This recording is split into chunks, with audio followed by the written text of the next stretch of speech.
But yeah, let's talk about testing. But before that, I want to tell you a story. Story not about programming, but about cooking. My mother makes a great chicken. And I have noticed that she cuts off the drumsticks. And I was starting to wonder why. Why she does that? Why is it necessary? So I asked her, why do you cut off that drumsticks? And she said, because my mother does it this way. So we went to our grandmother, to her mother, my grandmother, and asked, why you are cutting the good parts of this chicken? And she answered, just because back in the 50s, I have smaller pan. So, what's the moral of the story? Just because we do something in particular way for generations, it doesn't mean that we should do this today. My name is JAROSŁAW MICHALIK, and I am Android developer. I work as an Android consultant. You can find me on my blog, kotlintesting.com, when I teach how to navigate efficiently in the complex world of unit testing. Let's start with unit testing. What is unit testing? Unit testing is foundation of the test pyramid. It's some kind of graphical representation how tests should look like in our project. The higher in the pyramid, we have more integration. On the bottom, we have more isolation.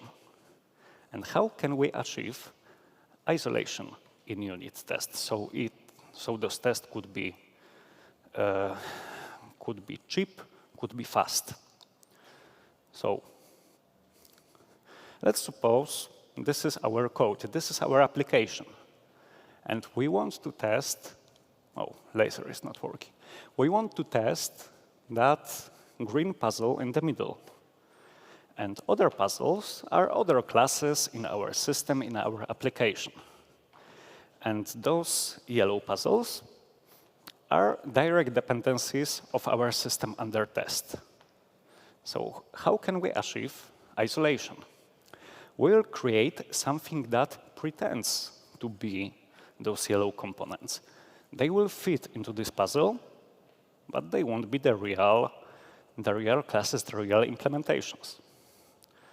In Android application, it could be just use case with dependencies of retrofit, room, etc., etc. And good pattern to use to achieve testability of this component of this use case would be using dependency inversion, just to pass those dependencies via the constructor. So instead of creating retrofit instance in our use case, we'll create this retrofit elsewhere and inject real implementation and inject this implementation hidden by an abstraction such as interface. It's easy because retrofit has an interface by design, and use it in our use case. To simulate those kind of components, retrofit, room, we create something called test doubles. These MockS pretenders. We should have the full control over them. And since we control how they behave, they allow us to achieve isolation. And we have stubs, we have MockS, dummy objects, fake, spies, but usually we refer to all of them just as MockS. And what frameworks do we have? Who is using Mockito? OK. Mockito with Kotlin, those extensions. Nice. MockK.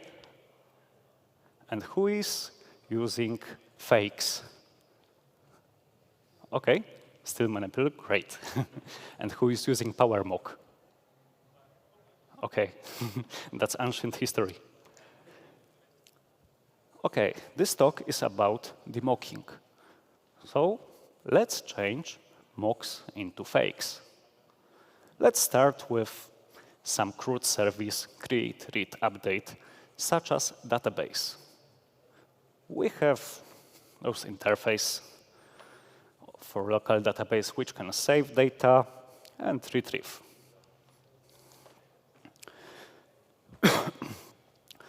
With MockK, we can mock this local database.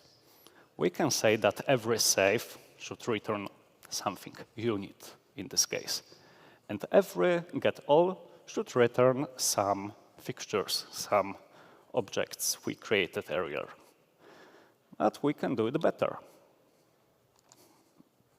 We can create fake implementation for the whole database.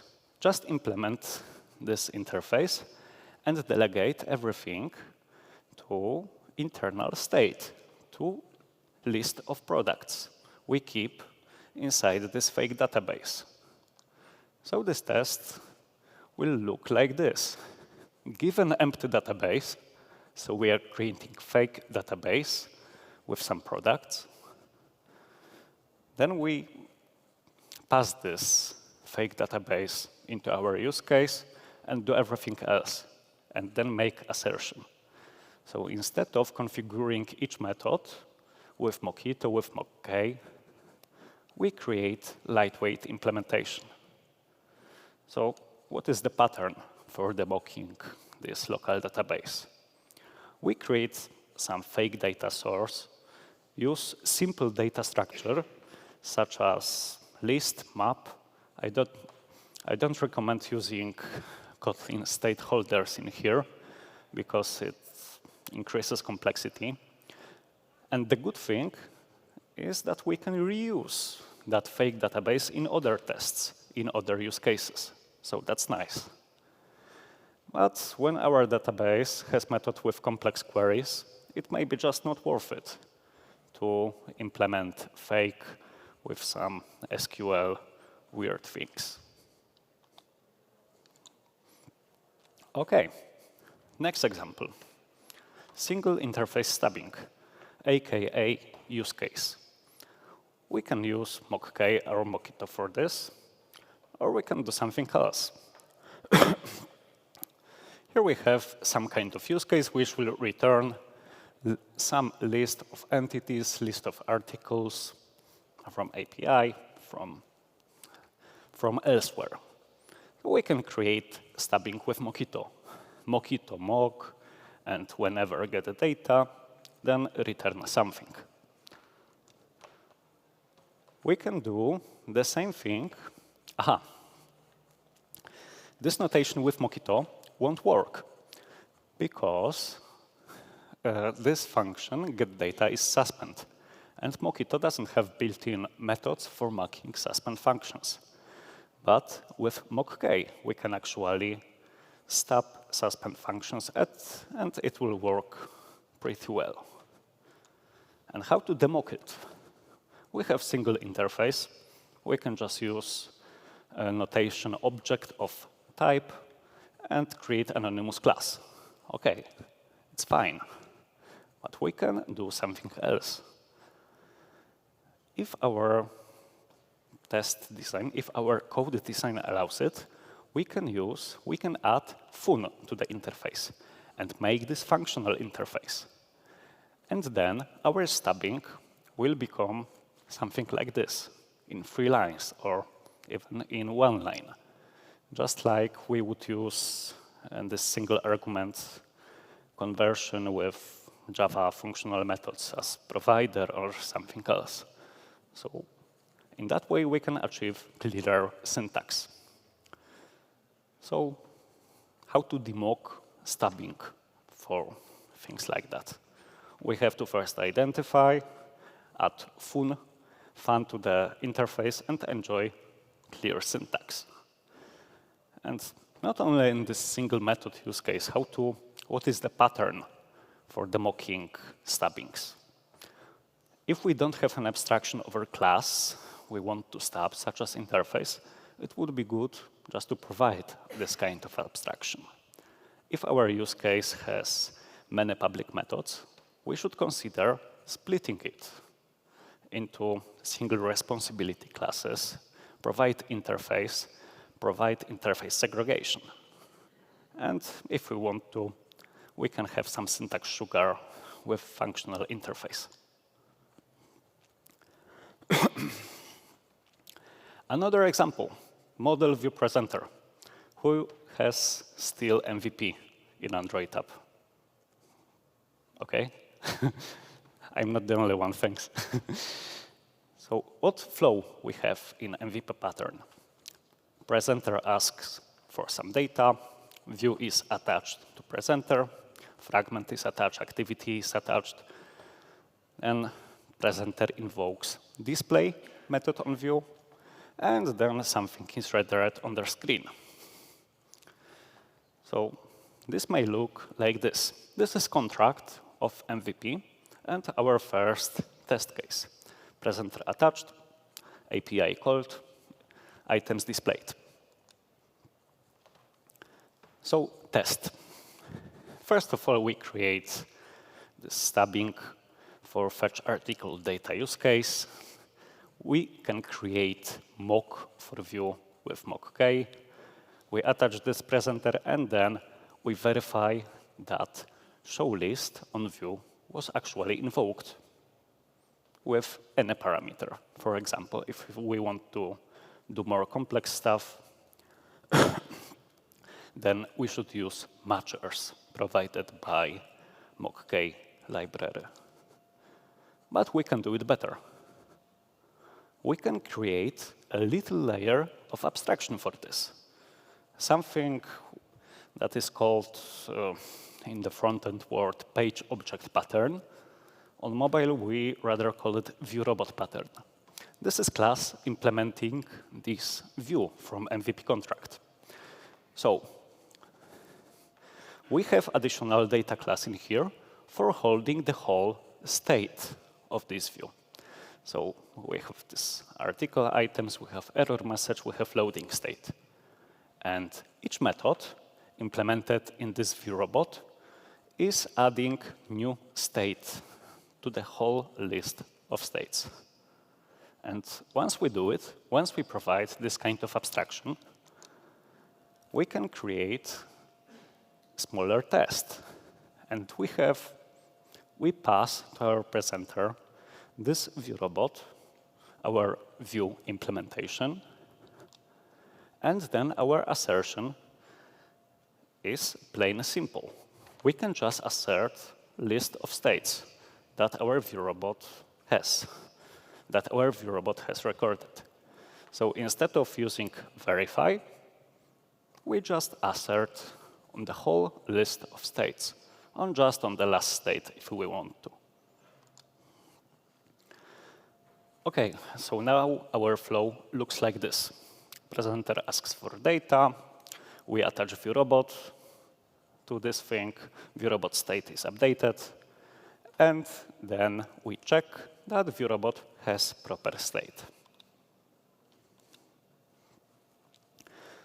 What would be the test pattern for removing mocks from the side effect verification? First of all, we need to, of course, identify these side effects.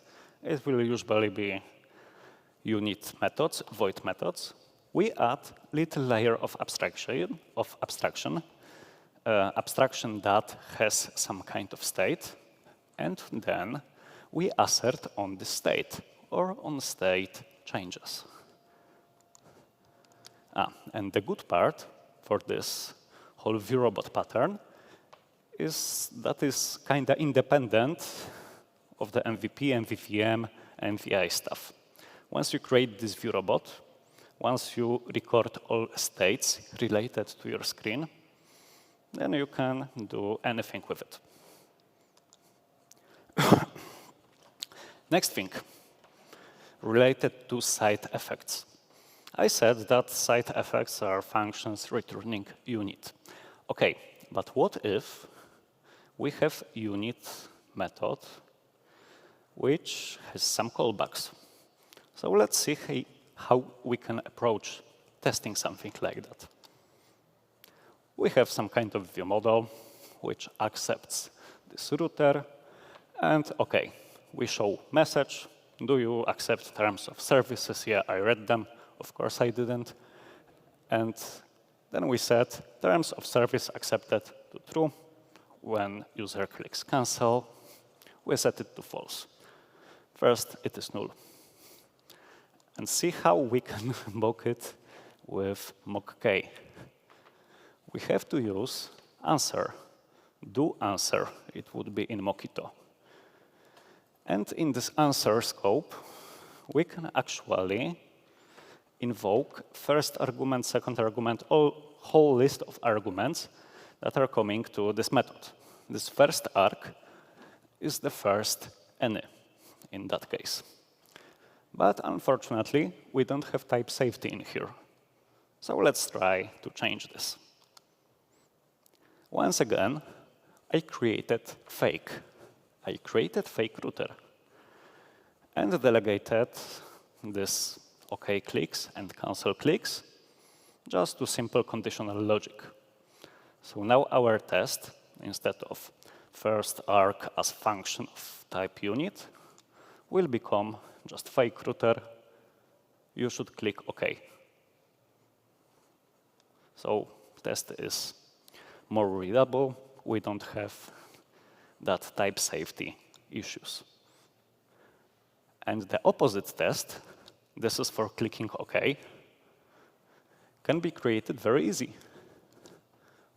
We just say click cancel equals true. And we have second test for that case. Simpler, cleaner. OK, usually we shouldn't depend on side effects code, because I'm a fan of functional approach. And yeah, if we can do something in a type-safe way, we probably should do it. We prefer compile time error, not runtime errors. OK, the pattern. First of all, we should identify that kind of stuff, of course. Then we add another little layer of abstraction. And then, after all these things, we can configure our fake with simple conditional logic. Next thing, mocking static things.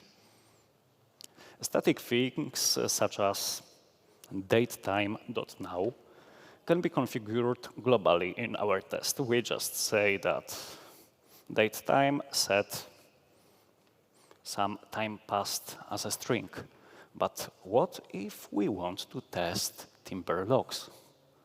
OK, we can start with mock static construction. This is available in Mockito and in MockK. This is MockK example. So once again, we say that every Timber debug any answers, and then we can access in this answers scope, we can access what came into this method. But we can do it better, of course. Timber has configurable trees. We usually set up debug tree. We can create Firebase tree for logging something to the Crashlytics, to Sentry, or another logging system you use. So why won't we use the same pattern to check logs in the test? We can create Timber test tree, which will once again keep some internal state of logs. I created additional data class for this, and add these logs to the mutable list. So our test will become something like this. First, we create this test tree. We plant this tree. And when our system under test throws exception, which we will log with Timber, then we can access, actually, these events, these logs, from our test Timber tree, and make any assertion we want. Usually, we shouldn't test logs. But if you have to do this, don't mock static. Use custom trees, or if you're using SLF4j or other logger, they also have concept of appenders. Okay, how to demock static mocks? The best way would be to remove static, create some kind of wrapper, adapter for our static methods, and inject this adapter, hide it behind an interface, clean code, all that stuff. Okay, but sometimes we cannot do it. We cannot make use of dependency inversion. So we should check if there is any way that we can intercept these events globally. Intercepts coming, events coming from Timber, SLF4J, something like that. And once again, create lightweight implementation, keep state of this fake implementation, and make assertions on that state. So you may be wondering, oh, should I stop using framework mocking? No, frameworks are good. They allow us to gain control over a code we cannot control directly. If we inject to our system something coming from third-party library, okay, we cannot change it. We cannot, maybe it's not an interface. Maybe it is real implementation, it is class. We cannot change something that is in the library. So yeah, then we ask MockK, Mockito for help. And we have, if we have final classes, yeah, it may be a good idea to use this kind of frameworks. And if we want to make assertions on those side effects, we can use this verify method from Mockito, from MockK. Okay, but when we are using these verifies, it is easy to come into anti-pattern. In this test method, I am mixing, stubbing, and mocking. My view model in init would invoke this fetch article data use case. And then I am verifying if that use case was invoked. Okay, what this test is checking? We can do something else. We can check behavior and not underlying implementation. Those values could be cached. Okay, so our test should look more like this. We can create this stubbing with MockK, return some fixture, but don't check if this use case was invoked, but rather assert that some action, that it resulted in some action, such as does view model items have proper size. So in general, just to remove mocks from your code, if you want to. Change stubs to these functional interfaces. If you have CRUD services, you can implement it with simple data structure, with list, map, hash map. If your code relies on side effects, and you cannot change it right now, add new layer with state for that pieces of code. Okay, I said using framework is good, but overusing may lead to poor code design, to not using single responsibility principle, no interface segregation. And yeah, when we have code with any, or some custom matcher, we may have hard times during automatic refactoring. And if we want to move our code, our test code to the multi-platform, JVM-based mocks just won't work, because under the hood, they rely on Java reflection. So when to use these mocks? When you are working on legacy project, and you just cannot change production code. When there are no abstractions, when you don't pass interfaces to your classes, but final classes. And once again, when you are debugging, you may use SPY from these mocking frameworks, just to verify interactions on real objects. OK, when to use fakes? When stubbing is simple, when you can just return some value. When your mocks become harder and harder to configure. If you have conditional logic in your mock definition, that's bad. And if you want to run your code outside of JVM environment, it would be good to use fakes and not JVM-based mocks. By creating these fakes, you may gain better understanding of what is happening in your code.